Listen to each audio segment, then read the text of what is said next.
from about 2003, 2002. Yeah. So I'm talking from a position of not, curtailing. Not hearsay. Not hearsay. I From was knowledge. actually there. I'm Yeah. actually speaking Not from knowledge. WhatsApp groups. Yeah. Not WhatsApp group. not screenshots. Not screenshots. Okay. So yeye ndiye alikuwa amepokea pesa na akaenda akaweka kwa akiba. So of course the first thing that happens once you actually change the button from the rugby patrons into a different organization is that anyone who has institutional memory is told step onto the side. So yeah. Kakando, okay. yeah. And I mean,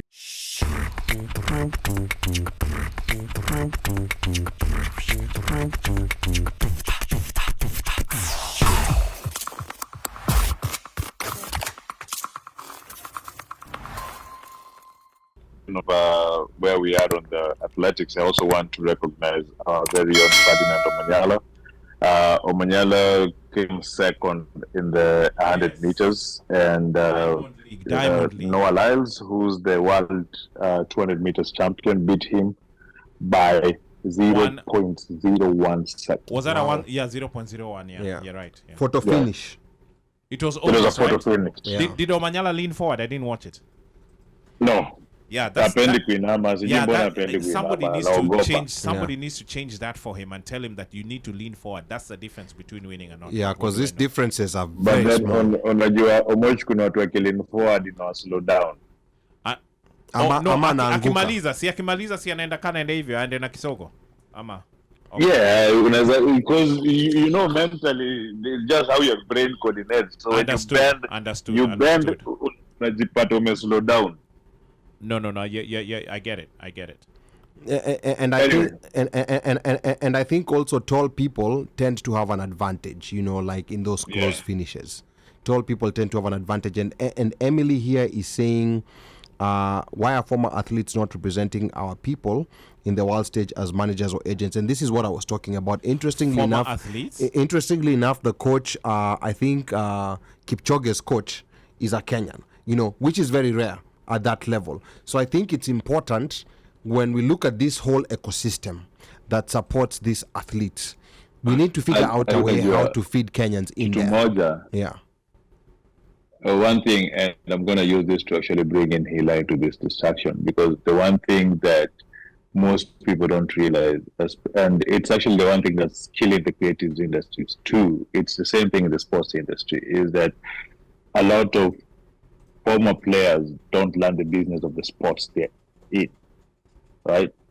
There are a lot of former players who have played professionally in Kenya who can turn around and become coaches, they can become physio, they can become agents, they can go into the leadership courses that move around with sports and continue the business of sports. I think the only person we saw who really went and did the business of sports from the Magical Sevens team is Nani and Iwaji Hayange. The only person who can say that we've seen has gone and actually built himself in the management of sports. And Hila, I know you're somebody who's corporate minded and you have that sporting ability too. And also as being a director of the KRU, and that is why I said instead of coming just gung-ho and fighting with Mike and Gependa, what I wanted was for you to give us a walkthrough of how things didn't work out or things crumbled. We, from the outside, all we saw was usually chaos during elections, allegations of bought votes, and then allegation of corruption. This one is not paying, people not being paid. There was never a clear indication of what is happening. If they're funds in the union, if they're not funds in the union. Are there sponsors who are coming for the team? They're not sponsored for the team. How was the appointment of the coaches? Why were some coaches replaced after having a successful season? It also came down to now player selections being based on because certain teams voted for certain officials, they're going to have a bulk of player selection. So all these are things that we've had from various sources, various people talking, various people who, as we said, we don't know if it's miscommunication or what, but somebody will say they're verified because they have some little, they seem to have some little influence in the rugby world. So this is for the first time we're getting somebody who has been there as a player, somebody who has coached, and somebody who has been in the administrative side of it. All right. Thank you for that. So I was on the board of the Kenya Rugby Union from March 2018 till right before the election, because I was informed that it would be a conflict of interest. So right before the election, I had to step down on my duties. So for the 4 years, give or take 2 or 3 months, I think my takeout was that there were 3 major things that anyone who's potentially still in office or anyone who's still within the realm that needs to go around and take note of. And the first one talks towards the process of being able to go around and vet anyone who actually wants to come in to be a director of the Kenya Rugby Union, the intentions that drive him towards that, the process towards anyone who actually wants to come in and become a coach for any of those particular teams, the intentions and what they intend to execute, and similarly as well the process of trying to go around and select the players. And I'll break that down further. The next one I talk towards performance. And performance talks towards, are we looking at a culture of high performance as a flash in the pan or for a long term? How do we plan? How do we go and look at our feeder system? It goes back and feeds into the process. And then the last bit, the priority. And the priority will just take me back to talk towards the process and the performance. If you're to look at any high-performing rugby nation, 15 aside is the code that is actually invested in. And sevens is ideally meant to be a feeder. Because it was relatively faster for us to get a level of success in the sevens code. We basically put the cart in front of the horse, over-invested into that. If you go and look at the Kenya Rugby Union book of accounts, and they're publicly available, if you go to Kenya Rugby Union website, go and download, you'll notice that close to 70 to 75% of any sort of expenditure in any particular year was solely for the sevens team. Very little piecemeal left for the 15 aside team, very little left for the junior age grade teams to be able to move on through. And now being able to go around and align and tell fellows, if we are trying to go around and unlock the potential of rugby in this country, we need to go around and reset our priorities, became a tougher discussion because sevens quickly became our flagship product. It became the cash cow that could actually go around and potentially get sponsors to go around and piggyback from that and support 15s and whatnot. But COVID came in, we lost that particular bit because our priorities were actually off. Much as we actually had a 15 season that was still ongoing, no corporate sponsors saw any value in it. So it goes back again to the process, performance, and priorities. Now, we're talking about the sevens team. Sevens for the longest time was always a feeder system in the 70s, in the 80s. David Campisi is known more for being an Australian winger than for being a great sevens winger. And he actually won a couple of titles at the Hong Kong tournament in the 80s and the 90s. John Alomu is known more for his devastating ability to go around and literally wreak havoc in the 15 squad. But he was a very decent sevens player. Not so many people remember that. And I could go on and on. If you look at the current crop of the New Zealand players, Rico Ioane, devastating sevens player. Very few people remember as a sevens player. Adi Savea, the All Blacks captain, was also a sevens player.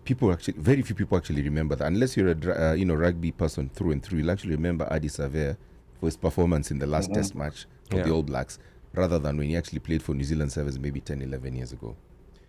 We are very naturally athletic. We got a chance to move on through, played in the Commonwealth Games a couple of times in the early 2000s, get into the Rugby World Cup, and wow, we get to the semi-final, and all of a sudden people start saying, okay, this is where we should actually be able to move on through. At that point, there was a lot of transitions in Kenya Rugby, and I think I don't go to the historical bit, but we all know what happened between 2005 till 2013, where all of a sudden the reserves that have been kept in the Safari Sevens for about 20 years. New chairman comes on board, says he's going to focus more on sevens, decides to literally throw the gauntlet, brings in Mike Friday, brings in Paul Trow thereafter. All of a sudden, what had actually been kept as a reserve for over 20 years has been exhausted. But now what we'd actually done is at that point in time, we had actually created the illusion that we had the ability to sustain the program. But what not so many people knew is that any monies that were potentially being invested into the Kenyan Sevens program between 2012 and perhaps maybe 2016, 2017 was monies that had been placed in as a reserve from collections in the Safari Sevens tournament since its inception in 1996. Wow. So there was a reserve, pretty hefty reserve that had actually been kept on through. So At the you're end of saying every like tournament- the gate collections, things like that from that tournament. Is it what was it? Was it Tusker Sevens? No, Tusker Safari Safari 7s, Sevens. yeah. Safari Sevens. Yeah, So, that's- So Tusker those sorts of income that So- came from tournaments like that. So yeah, the Tusker Safari Sevens was actually never run by the Kenya Rugby Union. It used to be run by the Rugby Patron Society. And they set up a different account. They had set up a different operating structure whereby they would do the invitation. If there was any cost to bring in the teams, they'd actually take that responsibility. They'd be responsible to manage the gate. At the end of the tournament, their responsibility was to pay out any debts that needed to be done. Then ask Kenya Rugby Union, what do you require to actually, input on development activities this year? Say 2 or 3 million shillings are given that, then the rest would keep in a reserve. So over a period of time from 1996 till about maybe 2012, 2013, you can imagine the reserves that have been kept up. I think because those gate sales. So there was quite a chunk of change in there. those Precisely. gate Yeah. sales were good. precisely. They're Precisely. good. And there was absolutely no year that there was ever any complaint by any supplier of non-payment. So they were running a pretty lean shop. So of course, in our own particular ability to try and, chest thump for success, typical Kenyan way, we decided we need to ensure that everything is run by Kenya Rugby Union. So of course, the Rugby Patron Society, they're a custodial sort of organization. Said, fine, we've run this tournament for the last 17, 16 years. You guys actually saying that you're ready to run it, well and good. We'll hand over the money. Is that the point when it moved from RFUEA to Nyayo Stadium? Correct. Okay. Because they said we have big ambitions for this particular tournament. We want to go around and, grow the scale and whatnot. We're ready to move on through. They said, fine. Biggest Handed over the mistake responsibility to Kenya Rugby Union from the Rugby Patron Society. I mean, right through that entire time, I used to be part and parcel of the organizing committee of the Safari Sevens from about 2003, 2002. Yeah. So I'm talking from a position of not, curtailing. Not rumors. hearsay. Not hearsay. I From was knowledge. actually there. I'm Yeah. actually speaking Not from not knowledge. WhatsApp groups. Yeah. Not WhatsApp. not screenshots. Not screenshots. Okay. So course. yeye ndiye alikuwa amepokea pesa na akaenda akaweka kwa akiba. So of course, the first thing that happens once you actually change the button from the rugby patrons into a different organization is that anyone who has institutional memory is told, step onto the side. So Yeah. Kaa it's kando, yeah. okay. And I mean, at that time, I thought that I'd also done enough. But Sure. the tournament gets into Nyayo Stadium, better, environment, bigger crowds. Yeah. You don't have the typical sort of squashy environment. I have nothing against Kenya Harlequins, but that ground, of course, is quite small and it can grow bigger. Yeah. Then you get in 30, 40,000 fellows. Where watu wa Queens wanasikia. Sawa, Go sawa ahead. tu. Queen cakes. Oh, sorry. So, of course, now you then go around and get the tournament in a bigger area.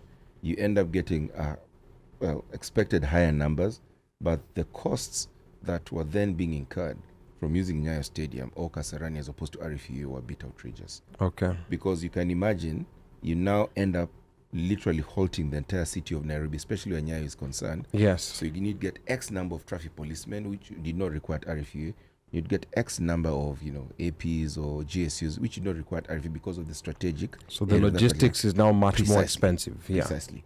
So you bring in the same quality of teams. You probably want to bring in a couple more higher quality teams because now, as opposed to filling in a 15,000 capacity ground, you're now looking at filling in a 30,000 one. Yeah. So instead of bringing Samoa this year as a cameo performance or Fiji, you're not bringing Samoa, Fiji, Spain, etc. So you can actually fill in the stadium. Yeah. So you're now throwing a lot more to try and generate interest and bring guys in. You're not in charge of your logistics costs. What does that happen? Of course, the sponsors are there to try and defray and make you go around and break even. But even they understand that there's a limit as to what they can actually come in and sponsor. And in there was a bit of friction because now a sponsor comes in and says, we've gone to a particular area.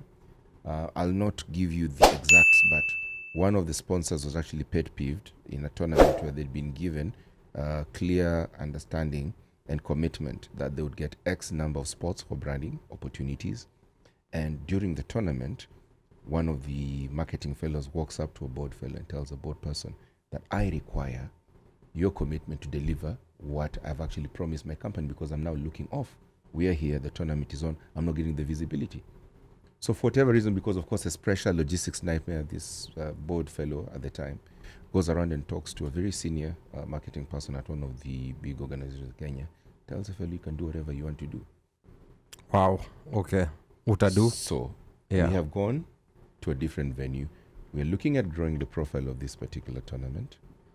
We have had a spat between a union major person, one. a union official, and a corporate executive. These guys talk. No names mentioned. No names mentioned. Okay. These guys talk. And all of a sudden, we then go around and bring in all these high-performing coaches. We're still struggling to break even. We're actually using all that had been placed into reserves on operational expenses, Okay. paying salaries and whatnot, creating a high level of expectation. Of course, the intention was that at some point in time, someone will see that this particular product adds value and come and pick it up. It doesn't happen. In between, we win Singapore, happy days and whatnot. But already we'd actually gone on through and we had actually poisoned the chalice with that altercation. Okay. Then comes 2018, Paris. So we've won Singapore, we've gone to Rio. We did not perhaps perform quite well, but this is now a season that we're looking like we're now knocking on the cusp of top 6, top 7. Last tournament of the year, we've done London. Sponsors. Yes. Covered. Yes. So we're still trying Oh, to get wale sponsors. walifunika. Yes. Let him tell Walifunika. his story. Na masking Sorry. tape. Yeah. Yes. So we're now on the cusp of now trying to go You're around locked and in. unlock value and say Yeah. fine, because this is now the point in time where we'd already exhausted that reserve. We had done our dalliance with Mike Friday pull through. Honestly, couldn't afford any foreign coach. Fortunately, in typical Kenyan fashion, we go and may God rest his soul in peace, go to Benjamin Naimba and tell him, boss, can you hack this? Of course, Benja loved Kenya rugby. So like, niko tayari, nitarudi. Yeah. Benja was a soldier. Yeah. Tumerudi kwa mbachao Yes, baada ya yes, msala upitao yes. umepita. Yeah, so Yeah. Benja does his bit again after Singapore. They tell him, oh, he didn't do quite well during the Olympics. He's placed onto their side. They bring in a young coach, Ian Simiu, Namkos. Okay, take this thing up front. But of course, now you're dealing with a crop of players who have seen the good. Yeah. They've actually been able to go around and see allowances and bonuses being paid, but very few of them actually realize that they were actually in a program that was not sustainable. You can't really call it a Ponzi scheme, because not really a Ponzi scheme. It was basically a reserve that had been built over close to a decade and a half, being used now on operational expenses as opposed to strategic development initiatives. Wow. Okay. To try and just create the hype, because we actually believe that this is a path we need to get into. Yeah. So a couple of sponsors have actually come on through. Commitments have been done. They had the Commonwealth Games in the same year, 2018, etc. And after the Commonwealth Games, It was World Cup rugby at some point in Yes, San so Francisco. it was actually Yeah. Commonwealth Games, then London and Francisco Paris, came later. and then San Francisco. Yeah. So it was actually May, I think. May was Commonwealth Games. That was April, May. London and Paris was meant to be end of May and getting to June, and then San Francisco in July. Yeah. So of course there was a lot of pressure to get the monies in, because at that time we needed to ensure that guys can perform quite well. That was, I think, my second or the third month into the board, because I got into the board of Kenya Rugby Union in March 2018. So the devil works in very interesting ways. People go for the Commonwealth Games. Is he still a liar at this point? He's a liar. But he's just there. He's just waiting for his moment. He's a liar. He's waiting for his moment. Guys, go for the Commonwealth Games. The allowances come in a bit late before the team leaves. They're all coming for a photo shoot. There's this potential, sponsor who wants to get a photo shoot. Just go and get the photos done, and then he'll process the payments. Pesa itakuja, Yes, pesa pesa itakuja. itakuja, pesa Yeah. itakuja. So of course they do the photos. They go to the UK, and a man can be very patient. But if you've now transposed a man's thinking from the sense that rugby is ideally meant to be semi-pro, but for the last 4 or 5 years I've been getting paid X amount every single month, and all of a sudden I've become a full-time rugby player. That's how I pay my rent. Yeah. That's how I actually go around and support my Yes. family's fees and everything. Correct. Because for about 4 or 5 years, they were basically doing nothing other than training 3 times in a day. Wow. Yeah. Pretty Okay. much. They were pros. They actually were. Yeah. Mm-hmm.